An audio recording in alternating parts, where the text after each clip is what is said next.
You know, somebody who is the perfect person, the best person aside from Donald Trump himself to talk to about his candidacy. Somebody who knows him very well, ran with him last time. We're talking about the former Vice President of the United States, Mike Pence. He's got a brand new book out just this week. It's called So Help Me God. Mr. Vice President, good morning to you. Good to be with you all. Good morning. It's good to have you. So, and we had snow in Indiana last week. Oh. You guys don't cancel school. Yeah. Go to school. No. Come on, The Bible please. says we're not supposed to be jealous people, but can I be jealous of your snow? It's coming. Believe Forgive me, it's Lord. Mr. Vice President, so many Republicans had urged the former president, your running mate, wait until after Georgia because they want that Senate seat in Republican hands. He did not. Any idea why? Well, that'd be a good question for him, Steve. I couldn't be more excited about the fact that House Republicans are going to secure a majority. Kevin McCarthy is going to be the next Speaker of the House, and I'm anxious to see Herschel Walker. Although it won't be a majority in the Senate, I'm anxious to see Herschel Walker be elected in that special election in Georgia. And I think the American people are really focused there.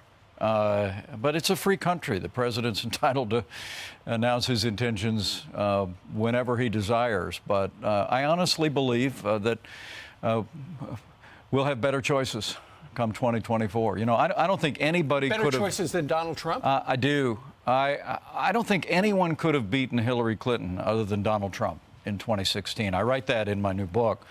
I learned that on the campaign trail with him in 2016, and the record that we created, that I know he reflected on last night, where we rebuilt our military, revived our economy, secured our border, appointed conservatives to our courts at every level, is something that I'll always be proud of. But as I've traveled around the country over the last 2 years, people have repeatedly come up to me and said, you know, we want to get back to the policies of the Trump-Pence administration, but I think there's a genuine desire for leadership that could unite the country around our highest ideals, and leadership that would reflect, I think, more of the civility and respect that Americans show each other every day. You know, I'm out of politics now, and once you get out of politics and we move back to Indiana, you realize the American people actually get along pretty well most days, and it's our politics that's deeply divided.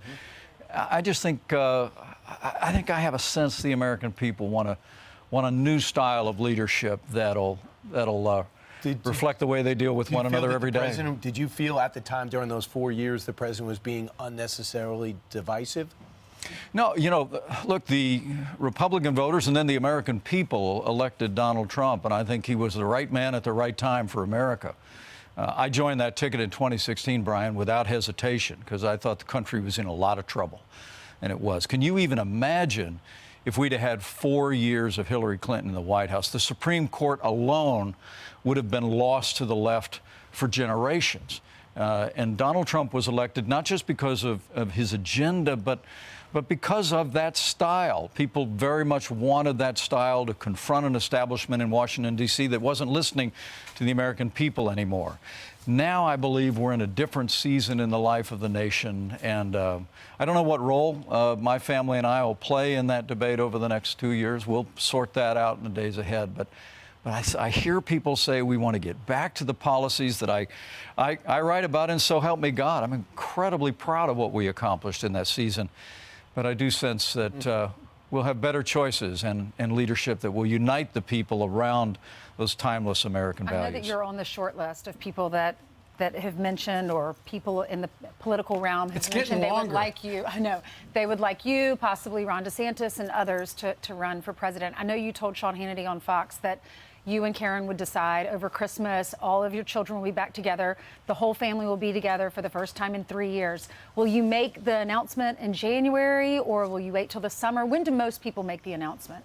You know, Ainsley, a friend of mine said a long time ago, there's two kinds of people in politics. People that are driven and people that are called.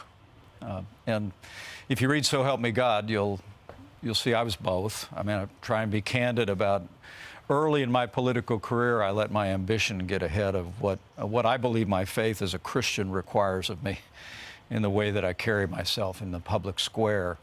But when it came back around 10 years later with 3 little kids, Karen and I just took the matter to prayer, and we felt called to step forward in 2000. I had the privilege, as I write, to be a conservative leader in the Congress of the United States, to be governor of the state of Indiana, and ultimately Vice President of the United States. But all along the way for us, it was always, where do we feel like the Lord is calling us?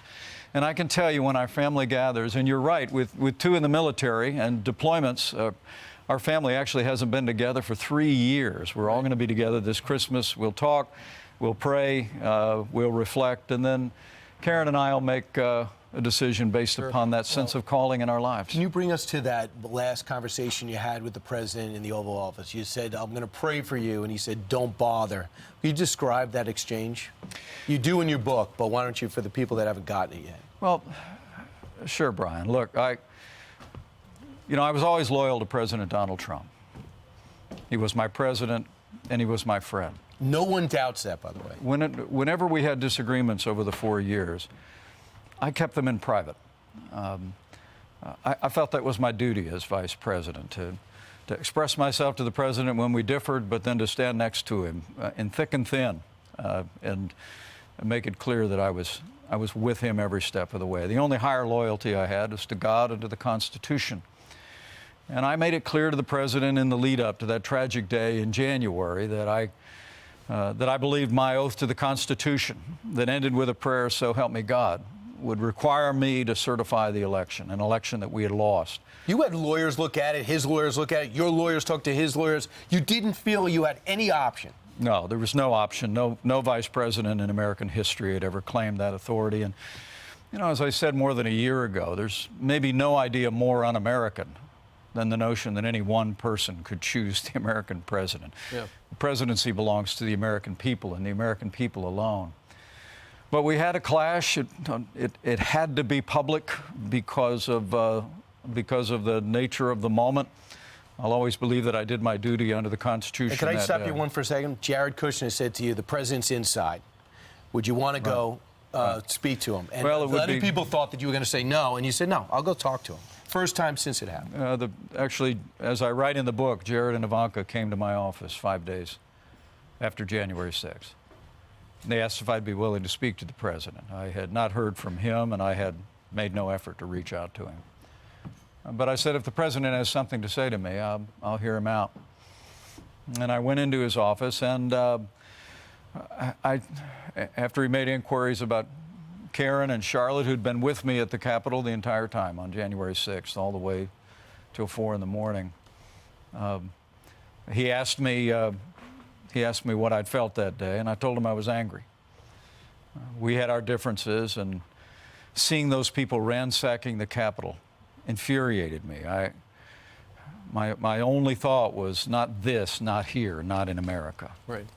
But I was very candid with him. We were very straightforward with each other. I sensed in the president, as I write, a genuine remorse about what had happened. And in the days that followed that, we spoke again and again in the 2 weeks remaining of the administration. But on that day that you ask about, I sensed the president was still saddened by what had occurred. And I just reminded him, as I had at the beginning of our first conversation, that I was praying for him. I prayed for that president almost every day during our administration. Mm-hmm. And he was dismissive about it at first. Said, don't bother. But then a few minutes later, as I got up to leave the room, I looked at him as he sat at the end of the little table in the dining room just off the Oval Office. And I said, well, I guess there's just two things we're probably always going to disagree on. And he looked up at me and faintly said, what? And I said, referred to my role on January 6th. Mm-hmm. And then I said, I'm never going to stop praying for you. And he looked at me and said, that's right, don't ever change. Yeah. Now, we parted amicably, and I know that's hard for many people to believe, but when you're in a political foxhole with someone for 4.5 years, when you're a part of something that I think was consequential in the life of the nation, that made our nation stronger and more prosperous, when you endured unprecedented opposition from day one in the administration, whether it be the Russia hoax, the impeachment for a phone call, or all the constant rubric of the left and the media that came under the title of the resistance, we had formed a bond, and I left with a sense of that. The administration didn't end well, but we parted amicably. But in the days that followed, we spoke from time to time by phone.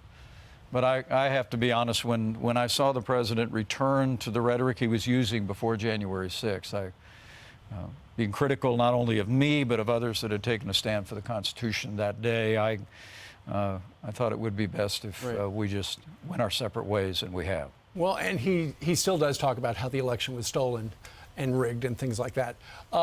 Now, you know, he has announced, you may announce next year, you're going to talk to Karen, who is just behind camera 2 right now. But you're going to need money. And in particular, anybody who runs for president needs a lot of money.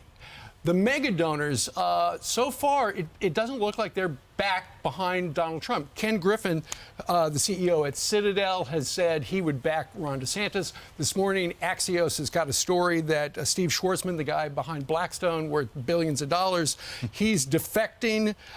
He said it's time for a new generation of leadership.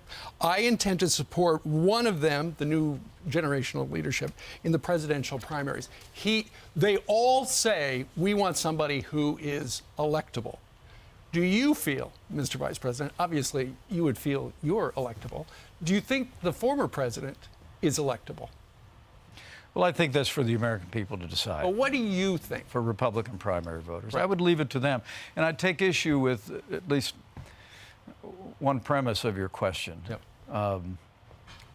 Candidates don't need money. They need people. They need support.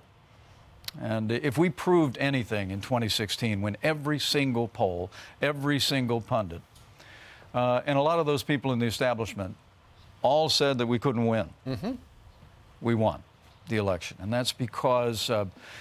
they raise a lot more. No, I think it's because, and I learned this on the campaign trail with Donald Trump. It's because the American people were tired. They were tired of being told by an establishment in Washington, D.C. Tired of being told this is as good as it gets. Tired of being told that their values were antiquated and had no place in America anymore. Tired of being told, as Ronald Reagan said, that a little intellectual elite in a far distant capital could plan our lives better for us than we can plan them ourselves.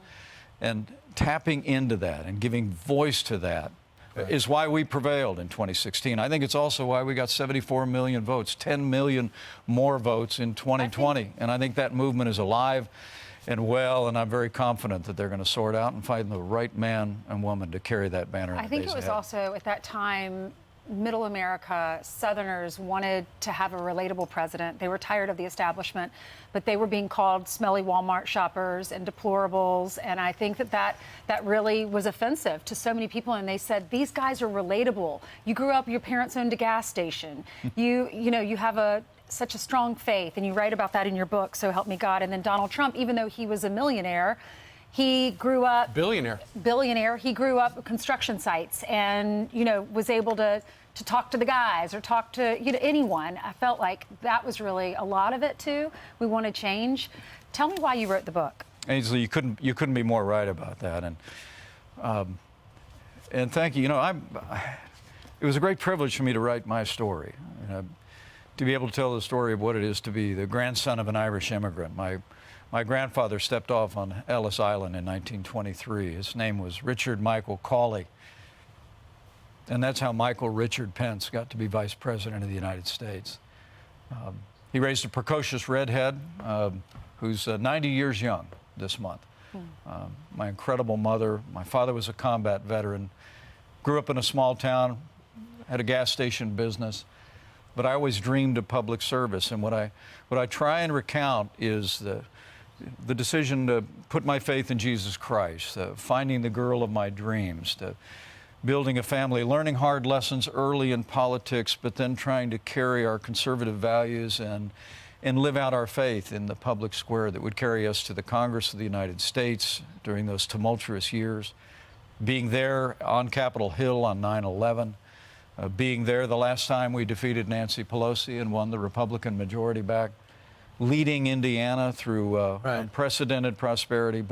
And I must tell you, My book has actually been described as the most fulsome defense of the Trump-Pence administration record that's been written, and I'm incredibly proud of that. Look, the administration didn't end well, but I couldn't be more proud of the record of our administration. I hope when people read So Help Me God, they'll sense that. They'll sense I believe it's a book about God's faithfulness, about an incredible family, Mr. Vice President, about a record that can lead America back to even greater heights. I don't want to have to cut you off, but we're up against a hard break. I'll talk to you more about radio, but it's a definitive look at the last 4 years. You guys did a lot, and you guys work well together, and couldn't be more opposite. So it was amazing. It's the perfect title, isn't it? So Help Me God. Right. Reminds me of Jesus in the garden. Take this away from me. It's like, so help me God. I'm going to serve this country, but it's not going to be easy. Mr. Vice President, thank you very much for joining us and bringing your family as well. It is a great book. Thanks so much. And there are lots of pictures. You'll love it. All right. I'm Steve Ducey. I'm Brian Kilmeade. And I'm Ainsley Earhart. And click here to subscribe to the Fox News YouTube page to catch our hottest interviews and most compelling analysis.